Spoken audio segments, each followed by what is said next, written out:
tous et bienvenue pour ma première vidéo ASMR.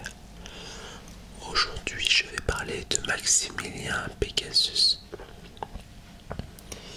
qui est le créateur de Duel de monstres.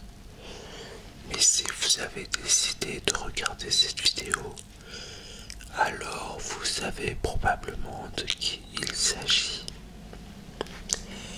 Pegasus est l'un de mes personnages préférés de l'univers Yu-Gi-Oh! Tout d'abord, c'est le premier antagoniste. Et de plus, je trouve que c'est un personnage extrêmement charismatique et qui est servi par une histoire très intéressante. Vous reconnaissez probablement certaines des cartes de Pegasus, notamment l'Archère Rouge et Rioran, et le fameux Dragon Capturofox qui permet à Pegasus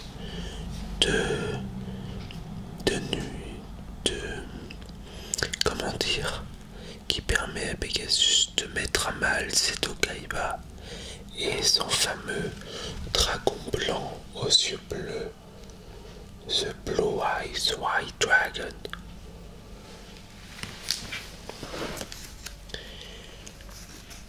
Je vais vous présenter d'autres cartes de Maximilien Pegasus. Je suis sûr que vous les reconnaissez. Le fameux mage illusionniste sans visage.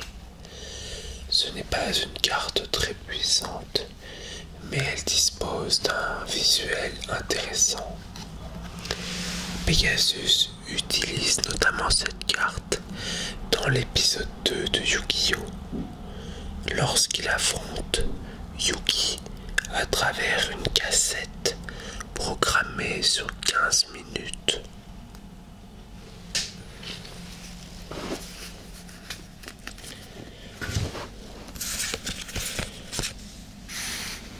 Je pense que vous reconnaissez également ces deux cartes, l'abandonné et le rituel de l'illusion noire. Peut-être je traduis mal, mais je ne me souviens pas des titres par cœur, à vrai dire.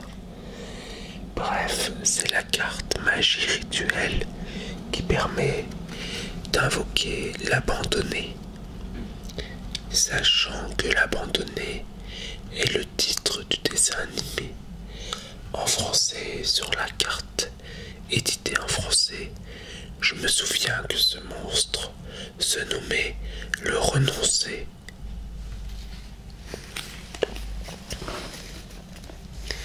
Et puis, s'il y a une carte à laquelle on pense lorsque l'on pense à Maximilien Pegasus, c'est bien le monde des toons. Le fameux monde des toons qui permet à Pegasus de jouer tous ces espiègles petits toons, notamment le dragon blanc toon qui rend complètement fou Seto Kaiba, car c'est une copie un peu ridicule du dragon blanc aux yeux bleus. Certes, le dragon blanc toon est aussi puissant que le dragon blanc aux yeux bleus, mais pourtant il ne lui ressemble en rien. Le monde des toons transforme ainsi les monstres en créatures toon, comme l'Archère Rouge qui devient la Sirène toon et Rioran qui devient Rioran toon, ou plutôt Manga Rioran. Manga Rioran est une exception parmi les monstres toon, car c'est le seul monstre toon dont le nom ne contient pas toon dedans. Heureusement que c'est le seul, car cela pose quelques problèmes, car pour chaque carte qui implique des toons dans leurs effets, les créateurs des cartes ont dû préciser d'inclure Manga Ryuran. Voici un exemple. La fameuse table des matières Toon qui permet d'aller chercher un monstre Toon dans son deck. Ajoutez une carte de votre deck à votre main, incluant Toon dans son nom de carte, ou qui est nommé Manga Ryuran. Ainsi, pour chaque carte qui implique les monstres Toon, il faut préciser que Manga Ryuran en fait partie.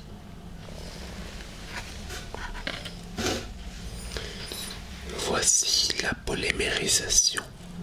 Certes, ce n'est pas une carte typique de Pegasus. À vrai dire, la polymérisation est une carte utilisée par presque tous les duellistes. Pouvez-vous me citer un duelliste qui n'utilise pas la carte polymérisation? Ça me paraît un peu compliqué d'en trouver un. Pegasus dispose de notamment 2 monstres fusion.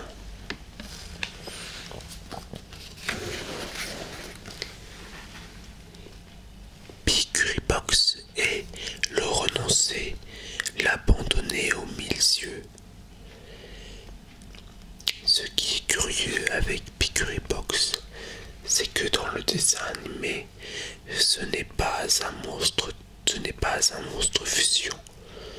C'est un monstre qui sort du monde des Toons, alors qu'il n'y est même pas rentré. Il faut inscrire cette scène dans les nombreuses fantaisies de la saison 1. C'est le monstre qui parvient qui donne le coup de grâce à Seto Kaiba. Picuribox, Picuribox, Picuribox, Picuribox. Picuribox, Picuribox, Picuribox, Picuribox. Je trouve que c'est un nom de carte plutôt détendant pour faire de l'ASMR. Picuribox, Picuribox, Picuribox, Picuribox. Picuribox, Picuribox, Picuribox, Picuribox. Donc, dans le dessin animé, Pegasus n'utilise pas du tout la carte polymérisation pour invoquer Picuribox sur le terrain. Cependant, Pegasus utilise la carte polymérisation pour créer l'abandonné aux 1000 yeux. S'il s'agit d'une fusion de l'abandonné avec l'idole aux 1000 yeux,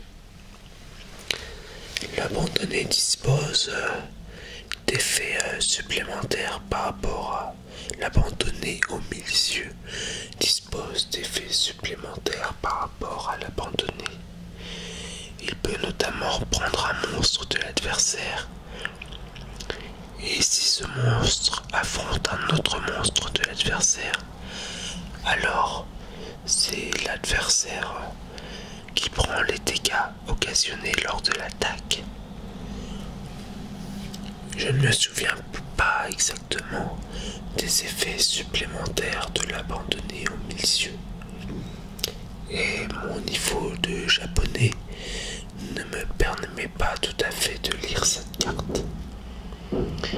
Malgré tout, je me souviens que c'est le monstre final détruit par Yugi lors de son affrontement avec Pegasus. Je dirais donc que l'abandonné aux 1000 yeux et le monde des Toons sont parmi les cartes les plus marquantes de Maximilien Pegasus. Il y a beaucoup d'autres cartes que je ne vous ai pas montrées, notamment le dragon blanc Toon. J'avais cette carte en ma possession, mais je pense que j'ai dû l'écarrer au fil des années. J'ai bien cherché, mais je ne l'ai pas retrouvé. Il y a plein d'autres monstres Toon, dont certains présentent des anachronismes, comme le cyberdragon Toon, qui n'existait pas au moment lors de l'action de l'île des duellistes, lors du royaume des duellistes. Il y a également le magicien des ténèbres Toon, qui a été inventé bien après la saison 1 de Yu-Gi-Oh! Même si le magicien des ténèbres existait dès le début de Yu-Gi-Oh! Idem pour le dragon noir aux yeux rouges Toon, qui n'existait pas au début de la série Yu-Gi-Oh! Les cartes Toon qui ont été inventées après la saison 1 de Yu-Gi-Oh! Sont beaucoup plus puissantes, car ce sont des monstres Toon qui n'ont pas besoin du monde des Toon pour être invoqués sur le terrain.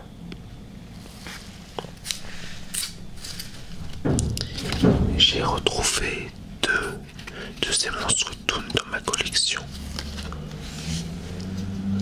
Le soldat canon Toon. Je ne sais pas comment j'ai eu cette carte en japonais, mais le fait est que je l'ai retrouvé. Et le sorcier masqué Toon.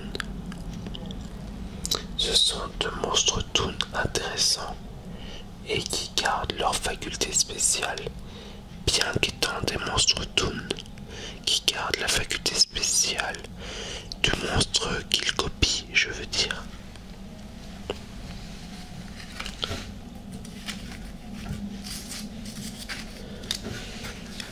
En bref, je pense qu'il y a pas mal de choses intéressantes à faire avec les monstres Toon. Avec les nouveaux Toon créés, je pense que ça peut être intéressant de créer un deck entièrement Toon et qui peut-être n'utilise pas les Toon qui ont été d'abord créés dans la série Yu-Gi-Oh! Ou alors qui en utilisent peu, juste pour le symbole, juste pour en utiliser quelques-uns pour la forme. Par exemple, inclure un dragon blanc Toon dans un deck Toon, sachant que le dragon blanc Toon est l'un des premiers Toon à avoir été créé et que donc il est beaucoup moins fort que le magicien des ténèbres Toon ou que le dragon noir aux yeux rouges Toon au niveau de ses effets.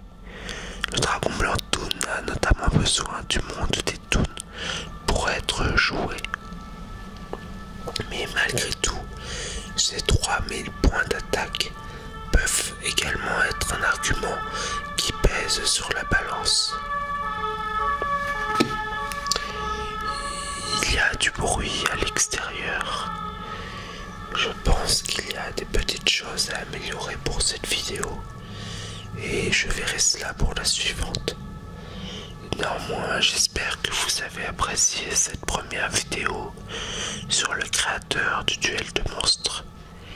Et je vous dis à bientôt.